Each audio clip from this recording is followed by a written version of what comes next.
mempersiapkan latihan puasa itu diikat dengan dua hal, ya kan? Yang pertama adalah belajar itu sebelum masuk kepada momentumnya. Momentum yang menjadikan seorang anak wajib puasa ketika masuk masa balignya. Jadi kalau dia belum balik, sepanjang dia belum balik, maka masih terbuka untuk belajar.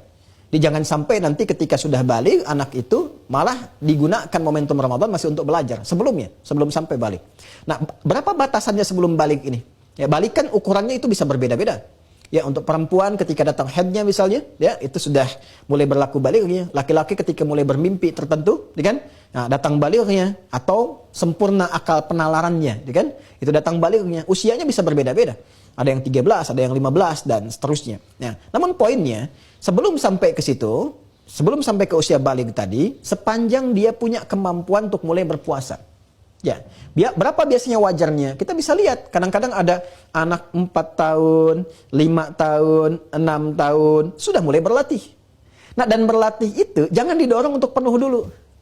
Nah, kadang-kadang ini ada yang miss nih di pertengahan ini. Latihan berlatih puasa itu tidak harus menjadikan anak didorong untuk sempurna sampai maghrib, tidak. Semampu dia dulu. Ya, misal, saya ada anak-anak dan usia-usia belia itu, ya. Dan ketika kita minta untuk berlatih puasa, malah dia minta saya ingin puasa. Ya, dia berlatih dari awal, dari subuh, dia coba tahan, ternyata kuatnya sampai jam 10, jam 11. Alhamdulillah. Dan orang tua wajib support, namanya latihan. Ya, maka katakan kepada anak itu, sanjung anak itu, Masya Allah, gitu kan. Dulu ayah, dulu bunda itu belum bisa seperti ade. Ade, Masya Allah, usia sekian, udah bisa sampai jam 11 puasanya. Besok nanti, zuhur ya. Metabolisme tubuh akan menyesuaikan. Sehingga keesokan harinya, dia akan tambah lagi, itu otomatis tuh. Bisa menahan sampai jam 11, besoknya pasti lewat dari situ. Karena ada kemampuan tertentu secara teknik di metabolisme tubuh akan menyesuaikan. Kemudian sampai besoknya lagi, dia sampai zuhur, sampai ke asar, puji aja. Karena Allah pun tidak memberikan beban. La yukallifullahu nafsan illa wus'aha. Jangan sampai terjadi begini, Bu. Ya, sudah jam 5, dia nggak kuat. Lalu dikatakan, ayo nak, semangat nak, nanti dapat pahala tinggi. Itu keliru. Keliru. Allah aja minta buka. Kenapa kita paksa sampai maghrib? Begitu sampai maghrib sakit ya.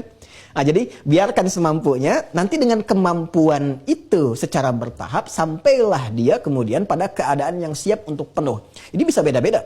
Ada anak yang 6 tahun sudah bisa penuh. Ya, ada anak yang 7 tahun sudah bisa penuh. Maka silahkan dilatih. Apalagi kalau nanti diduga ketika Ramadan ternyata baligh.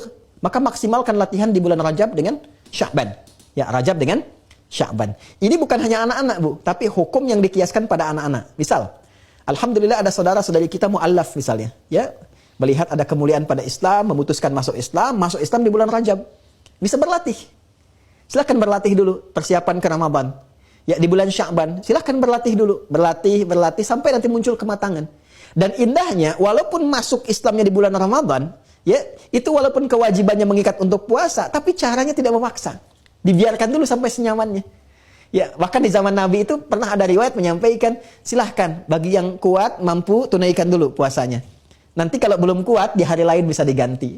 Itu indahnya Islam.